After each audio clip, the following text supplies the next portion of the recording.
Hello प्यारे बच्चों, कैसे हैं आप सब। मैं कमल कुमार आपका आपके चैनल कॉमेट क्लासेस में स्वागत करता हूं। तो बच्चों, आज हम बात करने वाले हैं हमारे विज्ञान के एक नए पाठ के बारे में, जिसका टाइटल है घर्षण।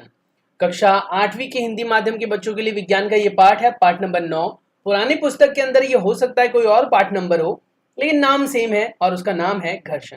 घर्षण आखिर होता क्या है?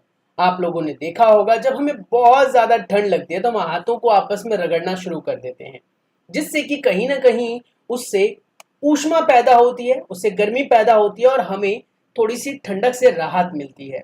आखिर आप हाथों को आपस में रगड़ते हैं तो ऐसा क्या होता है जिससे कि हीट जनरेट हो, ऊष्मा पैदा हो? ऐसे ही आप लोगों ने देखा होगा, जब आप किसी भी चीज को रगड़ते हो, घिसते हो, जैसे कि पेंसिल से आपने कुछ लिखा तो पेंसिल की टिप धीरे धीरे घिस जाती है, छोटी हो जाती है। ऐसे ही जब आप पेंसिल को मिटाने के लिए इरेजर का इस्तेमाल करते हो, रबड़ का इस्तेमाल करते हो, तो वो भी थोड़ा थोड़ा घिस जाता है। आखिर ऐसा क्यों होता है? दिनचर्या में आप लोगों ने नोटिस किया होगा, फर्श पर अगर पानी गिर जाए तो आप आसानी से चल नहीं पाते हैं, स्लिप करने लगते हैं। जरूरत से ज्यादा अगर रेत हो जाए तो आपके लिए चलना मुश्किल हो जाता है। अगर आप लोगों ने ऊंट को देखा हो तो ऊंट के बड़े बड़े पंजे होते हैं जो उन्हें रेत में चलने में मदद करते हैं। तो इस प्रकार से हम कह सकते हैं कि हमारे आसपास में दिनचर्या के अंदर बहुत सारे जगहों पर हम घर्षण को देखते हैं। तो आज के इस पाठ में हम घर्षण को समझेंगे, ईच एंड एवरी लाइन को पढ़ेंगे बेटा, समझने की कोशिश करेंगे कि प्रश्न कहाँ कहाँ से बन सकते हैं, कैसे प्रश्न आपसे पूछे जा सकते हैं, परीक्षा में हम नंबर कैसे ला सकते हैं। तो चलिए शुरू करते हैं इस पाठ को, जो ऑलरेडी स्टार्ट कर चुका हूं मैं, जिसका नाम है घर्षण। ये पाठ बहुत ही प्यारा है बेटा, बहुत ही प्यारा। ध्यान से पढ़ेंगे, समझेंगे, और अगर आपको वीडियो अच्छी लगे तो ये मेरी हम्बल रिक्वेस्ट है कि चैनल को सब्सक्राइब कर लेना, जिससे कि आने वाले दिनों में आप लोगों तक वीडियोस आसानी से पहुंच सके। आपने ट्रैफिक सिग्नल पर कार, ट्रक चालक को अपने वाहन को मंद करते हुए देखा होगा। आप लोगों ने साइकिल भी चलाई होगी बेटा। साइकिल चलाते वक्त आप लोगों ने कभी कभी पैडल को मारना बंद करके ब्रेक भी लगाया होगा। जब भी आवश्यकता हो आप भी ब्रेक लगाकर अपनी साइकिल को मंद करते हैं। क्या आपने कभी सोचा है कि ब्रेक लगाने पर वाहन मंद क्यों हो जाते हैं? सोचो, आखिर क्या वजह है कि जब आपने ब्रेक लगाया बेटा तो वाहन धीरे हो गए? बताओ। केवल वाहन ही नहीं, कोई भी वस्तु किसी अन्य वस्तु के पृष्ठ पर गति कर रही होती है, उस स्थिति में भी मंद हो जाती है। जैसे अगर आप किसी बॉल को बेटा थ्रो करते हो तो आपने नोटिस किया होगा, कुछ देर बाद वो बॉल जो है अपने आप ही स्वतः ही रुक जाती है। आखिर ऐसा क्यों हुआ? क्योंकि कहीं ना कहीं एक बल है जो उसके ऊपर कार्य कर रही है, और जो विपरीत दिशा में कार्य करती है बेटा। यानी अगर आप इधर चल रहे हैं तो आपका जो उसका घर्षण बल है, यानी उस वस्तु का जो घर्षण बल है, वो आपको पीछे की तरफ धकेलती है, उल्टा बल लगाती है, जिसके फलस्वरूप आपकी ऊर्जा खत्म होती है, कंज्यूम होती है। ऐसे ही कहता है, जब भी कोई बाहरी बल ना लगाया जाए तब ये बल कार्य करता है बेटा। अंततः वह रुक जाती है। क्या हो जाती है बेटा? वह रुक जाती है। क्या आपने फर्श पर लुढ़कती हुई गेंद को कुछ समय पश्चात देखा है? हाँ, देखा होगा, और वो रुक जाती है। केले के छिलके पर एकदम से पैर पड़ते ही हम क्यों फिसल जाते हैं? आखिर क्या वजह है? किसी चिकने गीले फर्श पर चलना क्यों कठिन होता है? आखिर क्या वजह है? ये सब रीजन बेटा सेम ही है, सेम ही वजह है, एक ही कारण है, और वो है घर्षण। चलिए जानते हैं और भी डिटेल में। यहाँ पर एक बच्चा आपको दिखाई दे रहा है बेटा। ये बच्चा बेचारे केले के छिलके पर पड़ने की वजह से गिर गया है। आखिर ऐसा क्या हुआ? केले के छिलके में बहुत सॉफ्ट सी चीज होती है, यानी केला लगा हुआ होता है, जो कि बहुत ही ज्यादा चिकना होता है। जब वो फर्श पर गिरता है बेटा तो आपके घर्षण को कम कर देता है। जैसे ही घर्षण कम होता है वैसे हम गिर जाते हैं। तो सर, इसका मतलब तो ये हुआ कि घर्षण जरूरी है हमारे चलने के लिए? बिल्कुल बेटा, घर्षण हमारे चलने के लिए जरूरी है, साथ ही घर्षण हमें रुकने के लिए भी जरूरी है। यानी घर्षण दोनों ही सूरतों में हमारी मदद करता है। हाँ, वो बात अलग है कि जरूरत से ज्यादा घर्षण हमारे लिए नुकसानदेह हो सकता है। तो ये बात आपको याद रखनी है कि घर्षण बहुत जरूरी है। ठीक है, आगे क्या लिखा हुआ है? जब कोई लड़का किसी केले के छिलके पर एकदम पैर रखता है तो गिर जाता है। इस अध्याय में आप इसी प्रकार के प्रश्नों के उत्तर पाएंगे और सीखेंगे बेटा। ठीक है, 9.1 की बात करेंगे, घर्षण बल की बात करेंगे। क्रियाकलाप 9.1 मेज पर रखी हुई किसी वस्तु को धीरे से धकेलिए। बहुत ही प्यार से हल्के से धकेलना है। आप यह देखेंगे कि कुछ दूरी तक चलकर यह रुक जाती है। हाँ, धक्का मारोगे आप, रुक जाएगी अपने आप। धकेलना मतलब धकेल कर छोड़ देना है उसे, ठीक है। इसी क्रिया को विपरीत दिशा में बल लगाकर दोहराइए।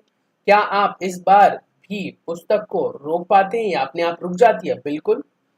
क्या आप इससे स्पष्ट कर पाते हैं कि आखिर क्या वजह है ऐसी? क्या यह कह सकते हैं कि पुस्तक की गति का कोई विरोध कर रहा है जो कि हमारे गति के उल्टी दिशा में कार्य कर रहा है? इस बल को बेटा घर्षण बल कहते हैं, यानी कि वो बल जो दो वस्तुओं की सतहों के बीच में लगता है बेटा, और ये हमेशा ही विपरीत दिशा में कार्य करता है। मतलब अगर मैं सामने की ओर चलूंगा तो ये घर्षण बल मुझे पीछे की ओर रखने की कोशिश करती है, जिसकी वजह से हम कह सकते हैं कि घर्षण बल से कहीं ना कहीं हमारे लगाए गए बल पर भी असर पड़ता है। घर्षण ज्यादा हो जाएगा अगर बेटा, तो हमें बल ज्यादा लगाना पड़ेगा। इसी प्रकार से यहाँ पर ये क्रियाकलाप भी हमें सिखाती है। तो बहुत ही सिंपल सी क्रियाकलाप थी बेटा जो हमने यहाँ पर सीखी। आपने देखा कि यदि आप बाईं दिशा से बल लगाते हैं तो घर्षण दाईं दिशा में कार्य करती है। यदि आप दाईं दिशा से बल लगाते हैं तो घर्षण बाईं दिशा में कार्य करती है। दोनों ही स्थितियों में घर्षण पुस्तक की गति का विरोध करती है। घर्षण बल सदैव लगाए गए बल का विरोध करती है। यानी मैं अगर बल बाईं ओर लगाऊंगा तो घर्षण बल दाईं ओर लगाएगी बेटा। यही वजह होती है ना कि जब आप रोकना चाहते हो साइकिल को, ब्रेक लगाते हो, तो आखिर क्या वजह है कि ब्रेक लगने के बाद साइकिल रुक जाती है? उसके ऊपर हम एक बल लगा रहे हैं बेटा जिसे कहते हैं घर्षण बल, जो हमारी गति को मंद करने के लिए सहायक है। उपरोक्त क्रियाकलाप में घर्षण बल पुस्तक तथा मेज के पृष्ठों यानी कि सतह के बीच में कार्य करती है। यानी घर्षण बल हमेशा दो सतहों के बीच में लगता है। जब तक दो सतह तैयार नहीं होगी बेटा, तब तक घर्षण बल कार्य नहीं करेगा। मैं कहता हूं हवा में अगर मैं ऐसे ऐसे कर रहा हूं तो हवा में भी घर्षण लग रहा है, हवा के कणों के और मेरे हाथ के बीच का घर्षण। तो घर्षण के लिए दो सतह का होना जरूरी है। क्या सभी पृष्ठ पर समान घर्षण बल लगता है? नहीं जी, किसी पृष्ठ पर ज्यादा लगता है तो किसी पर कम। आप लोगों ने नोटिस किया होगा जब छोटे बच्चों की मसाज की जाती है, मालिश की जाती है बेटा, तो हाथ में तेल लगाकर मालिश की जाती है। सवाल उठता है कि सर तेल लगाने से होता क्या है? क्या उनको पोषण मिलता है? क्या उनके स्किन के लिए अच्छा होता है? होता है, ये बात बिल्कुल सही है कि ऑयल हमारे स्किन के लिए अच्छा होता है। लेकिन बेटा ऑयल सिर्फ स्किन को अच्छा रखने के लिए नहीं लगाया जाता है, बल्कि हाथों को चिकना करने के लिए लगाया जाता है, जिससे कि आसानी से बच्चे के मसाज को किया जा सके। अगर बेटा तेल नहीं लगाएंगे तो बच्चे की खाल जो होती है वो बहुत ही नाजुक होती है। ज्यादा जोर से लगाने पर या ज्यादा बल लगाने पर बेटा घर्षण के कारण खाल छिल सकती है। उसी घर्षण को कम करने के लिए तेल का इस्तेमाल किया जाता है। यानी इससे ये साफ पता लग जाता है हमें कि घर्षण को हम बढ़ा सकते हैं और घटा भी सकते हैं। आगे जानेंगे कि कैसे बढ़ाएं और घटाएं। चैनल के साथ बने रहना है, ठीक है। क्या आप यह पृष्ठों के चिकनेपन पर लगाकर अनुमान सोच सकते हैं? बिल्कुल बिल्कुल, चिकना जितना ज्यादा होगा सरफेस या सतह, उतना ही कम घर्षण कार्य करेगा। घर्षण को प्रभावित करने वाले कारक, आखिर कौन कौन से कारक है जो घर्षण को प्रभावित करते हैं बेटा? किसी ईंट के चारों ओर एक छोटी सी डोरी बांधिए। बहुत ही सरल क्रियाकलाप है, इसे आप कर सकते हो। अगर आप चाहते हो कि मैं भी इसे करके दिखाऊं तो मुझे कमेंट करके बता देना, मैं आपको ये क्रियाकलाप करा दूंगा। अब अगर 9 मिनट तक मेरी वीडियो में आप बने हुए हैं तो ऑब्वियस सी बात है कि यहाँ से कुछ ना कुछ तो आपने अब तक सीख लिया होगा। पहली चीज, घर्षण बहुत जरूरी है। दूसरी चीज, घर्षण की दिशा लगाए गए बल से विपरीत होती है। और तीसरी चीज, घर्षण हमेशा दो सतहों के बीच में लगता है बेटा। उसके बाद कह रहा है कि क्रियाकलाप कर लेते हैं। 9.2 में क्या कह रहा है? कहता है क्या ईंट के चारों ओर डोरी बांध लेनी है आपको और इसको कमानीदार तुला से खींचना है, यानी कि स्प्रिंग बैलेंस से खींचना है। आपको कुछ बल लगाना पड़ता है। जैसे ही ईंट गति करना आरंभ करे, कमानीदार तुला का पाठ्यांक लीजिए, यानी उस पर क्या दिखा रहा है वो आप लोगों को लिख लेना है। इसे आपको उस घर्षण बल की माप प्राप्त हो जाएगी जो ईंट और फर्श के पृष्ठ के बीच में लगता है। अब ईंट पर पॉलीथीन का टुकड़ा लपेटिए और क्रियाकलाप को दोबारा कीजिए। क्या आप उपरोक्त दोनों स्थिति में तुला का पाठ्यांक सेम पाते हैं या अंतर होगा?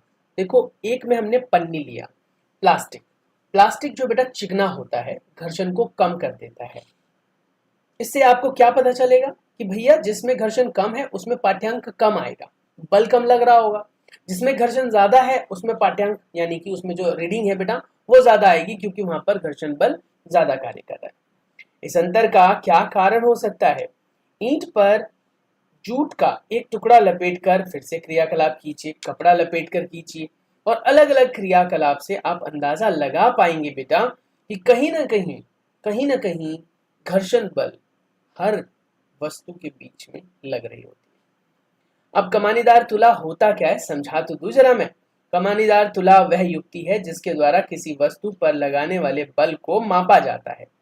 इसमें एक कुंडलीदार या कुंडलित कमानी होती है, यानी स्प्रिंग होता है बेटा, जिसमें बल लगाने पर प्रसार हो जाता है, यानी बढ़ जाता है, फैल जाता है। कमानी के इस प्रसार की माप इसके आंशिक पैमाने पर चलने वाले संकेतक द्वारा ली जाती है, जो कि यहाँ पर है बेटा संकेतक, और पैमाने पाठ्यांक द्वारा बल का परिमाण या परिणाम ज्ञात किया जाता है। अब मान लो ये रीडिंग 5 तक दिखाती है तो इसका मतलब 5 किलो का बल लग रहा है। 10 तक लगा रही है तो 10 किलो का बल, 20, 30, 40, 50, 60, 70 ऐसे करके इसमें बल लगाया जाता है। क्रियाकलाप है अब हमारे पास बच्चों 9.3।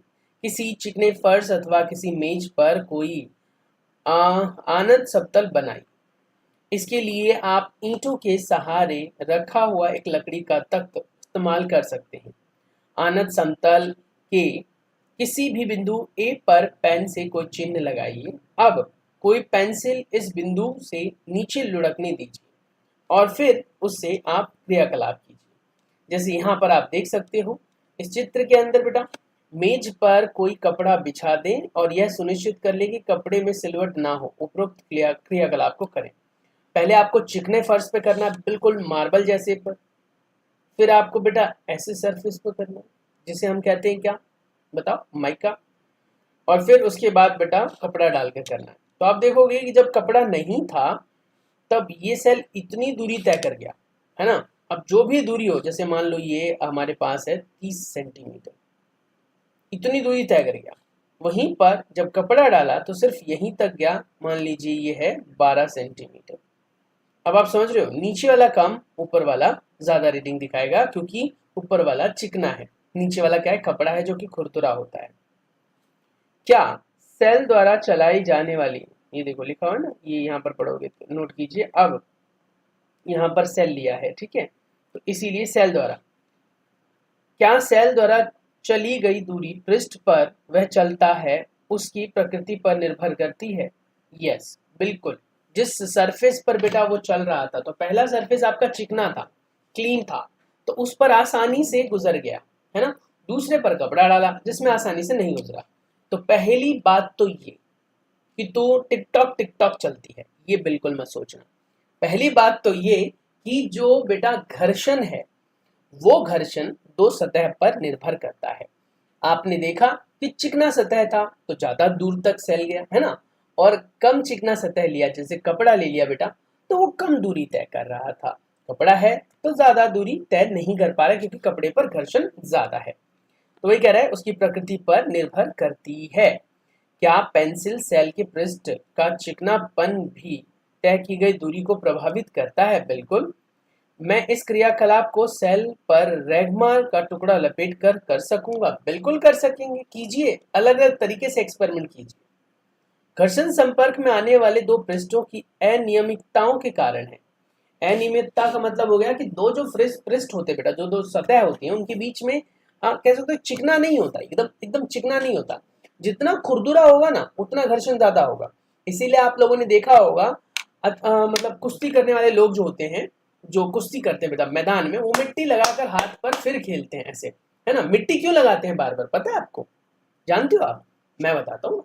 क्योंकि वो खेल रहे होते हैं और खेलने के दौरान बेटा पसीना बहुत निकलता है शरीर से, और पसीना हाथों में लगने से हाथ चिकने हो जाते हैं, जिससे कि ऑपोजिट जो खिलाड़ी होता है उसके ऊपर पकड़ नहीं बन पाती है, इसीलिए वो लोग मिट्टी लगाते हैं और मिट्टी लगाकर ये मतलब अपना कह सकते हो घर्षण बढ़ा लेते हैं हाथों का। आपको पता होगा हाथों में पतली पतली पतली पतली पतली पतली लाइनें होती हैं। ये लाइनें क्यों होती हैं बेटा? जिससे कि हम किसी भी चीज को आसानी से पकड़ सकें। अब मान लीजिए मैं इसको आसानी से पकड़ पा रहा हूँ, ठीक है, इतना चिकना है फिर भी पकड़ पा रहा हूँ क्योंकि मेरे हाथ में क्या लगा हुआ है बेटा? क्या लगा हुआ है बताओ? क्या लगा हुआ है? कुछ लगा नहीं है। इसमें घर्षण के लिए बेटा पतली पतली लाइनें हैं जिसे आप फिंगरप्रिंट के नाम से जानते हो, है ना। ऐसे पृष्ठ को देखने से बहुत चिकने लगते हैं, उनमें भी बहुत सारे सूक्ष्म अनियमितताएं होती हैं, यानी खुरदरापन होता है। जो दो पृष्ठों की अनियमितताएं एक दूसरे के भीतर धस जाती है, मतलब आप इसको ऐसे समझ सकते हो, घर्षण को आप ऐसे समझो बेटा कि ऐसे हमारे जो चिकने सतह होती है ना उस पर भी ऐसे गड्ढे गड्ढे गड्ढे जैसी संरचना होती है और इस पर भी गड्ढे जैसे। अब मान लो ये दो सतह है जिनके दो सतह बहुत चिकने हैं, पर सूक्ष्मदर्शी से जब मैंने देखा तो इसमें ऐसे ऐसे गड्ढे होते हैं और ये जाकर ऐसे फंस गया। अब आपको पता होगा, ऐसे करके देखो, लॉक करो, आप अपने दोनों हाथों को ऐसे लॉक करो और इस पे आप ऐसे ऐसे करके इसको ऐसे ऐसे ऐसे करने की कोशिश करो, तो आप देखोगे आपको बहुत ज्यादा बल लगाना पड़ रहा है बेटा। क्यों लगाना पड़ रहा है? क्योंकि यहाँ पर आपने घर्षण बढ़ा दिया। जब हम पृष्ठ को दूसरे पृष्ठ के ऊपर गति कराने का प्रयास करते हैं तो हमें अंततः एक बंधन यानी इंटरलॉकिंग पर पार पाने की जरूरत होती है और वो बात यहाँ पर मैंने आपको समझाया। ये लॉक हो जाता है, ऐसा करके देखो आपको खुद अंदाजा हो जाएगा, लॉक हो जाता है। खुरदरे पृष्ठों पर ये अनियमितताएं अधिक होती हैं और चिकने पर ये बहुत कम होती हैं, आप कह सकते हो बहुत ही सूक्ष्म होती हैं। जैसे यहाँ पर दिखाया गया है कि अगर एक किताब है वो मेज के ऊपर रखी हुई है बेटा, तो भी उनके बीच में अगर आप देखो तो ऐसे खुरदुरापन है जो एक दूसरे को लॉक कर लेती है और जिसकी वजह से होता क्या है बेटा, बस सरफेस एक दूसरे के ऊपर रगड़ने लगती है। तो वही सारी बातें हैं जो यहाँ पर आपने देखी। हमने यह भी सीखा कि दो पृष्ठों के बीच अनियमितताओं के अंतः बंधन के कारण घर्षण होता है। स्पष्ट है कि यदि पृष्ठों को बलपूर्वक दबाएं तो घर्षण में वृद्धि हो जाएगी। ऐसा इसने भी करने की कोशिश की। ये बच्चा है जो कि इस बॉक्स को धक्का मारना चाहता है पर ऐसे मार रहा है जिसकी वजह से इसके घर्षण में बढ़ोतरी होगी। इसका अनुभव आप किसी चटाई पर उस समय खींच कर सकते हैं जब उस पर कोई व्यक्ति नहीं बैठा है तथा जब कोई उस पर बैठा हो। इससे भी आप अंदाजा लगा सकते हैं, यानी कि चटाई तो वही है, जिस सतह पर आप उसे खींच रहे हो वो भी वही है। एक बार उसके ऊपर वजन नहीं है, यानी किसी को बिठाना नहीं है, चटाई को सीधा खींचना है, और एक बार चटाई के ऊपर बिठाकर फिर खींचना है। आप देखोगे जब वो नहीं होगा व्यक्ति तो चटाई बहुत ही आसानी से वहां से खिंच जाएगी। लेकिन अगर कोई व्यक्ति बैठ जाता है बेटा तो उसका जो बल होता है नीचे की तरफ वो कहीं ना कहीं घर्षण में मदद करता है। ठीक है, ये कह रहा है आपने उस अनुभव को याद कीजिए जो पिछली बार आपने किसी भारी बॉक्स को एक स्थान से दूसरे स्थान पर सरकाया था। यदि आपको इस प्रकार का कोई अनुभव नहीं है तो अब इस प्रकार का अनुभव कीजिए आप। कौन सा कार्य आसान है? विरान अवस्था में किसी बॉक्स को गति करना अथवा गतिशील बॉक्स को उसी दिशा में सरकाना। अब इसमें ये कहना चाह रहा है कि आपने नोटिस किया होगा किसी गाड़ी को जब धक्का मारा जाता है तो धक्का मारने के लिए 8-10 लोगों को बुलाया जाता है बेटा। वो 8-10 लोग आकर हैया हू करते हैं और 3-4 बार पुश करने के बाद गाड़ी जो है वो चल पड़ती है। एक बार जब गाड़ी चलने लगती है तो उसको आसानी से धक्का मारा जा सकता है, लेकिन रुकी हुई गाड़ी को धक्का मारना थोड़ा मुश्किल होता है। वो यहाँ पर समझाने की कोशिश कर रहा है कि आखिर ऐसा क्या हुआ। भैया आप एक स्थिति में क्या लेंगे, एक स्थिति में ले लो जहां पर उसमें आपने नोटिस किया कि बॉडी रेस्ट में है, अब कोई चीज रुकी हुई है उसको आपको धक्का मार के मूव करना है। भाई क्या बोल रहा हूं, सुनो समझो। और एक जो ऑलरेडी मूव कर रही है बस उसमें थोड़ा सा आपको बल लगाना है, तो कौन सा आसान होगा? ऑब्वियस सी बात है जो चल रहा है। इस प्रकार से वहां पर जो घर्षण कार्य कर रहा है उस घर्षण को कहते हैं गतिज घर्षण। ठीक है, और यहां पर हम तो जनरली कर देते हैं। किसी रुकी हुई वस्तु को विराम से गति प्रारंभ करने के लिए घर्षण का पार पाना जरूरी है और तभी ये संभव हो पाएगा। तो बेटा अब तक जो हमने सीखा जाना वो घर्षण के लिए बहुत ज़रूरी था। लगभग 20 मिनट में आपने जो कुछ भी पढ़ा। अगर आप लोग चाहते हैं कि इस वीडियो को मैं कंप्लीट करूं अपने एंड से, तो बेटा आपको कुछ नहीं करना, एक छोटा सा प्यारा सा कमेंट कीजिए, मैं इस पार्ट को पूरा आपको समझाऊंगा free of cost, along with question answer, some extra notes और बहुत कुछ। चलिए मिलते हैं नेक्स्ट वीडियो में, तब तक के लिए अपना बहुत सारा ख्याल रखिए। Stay tuned, take care, bye bye.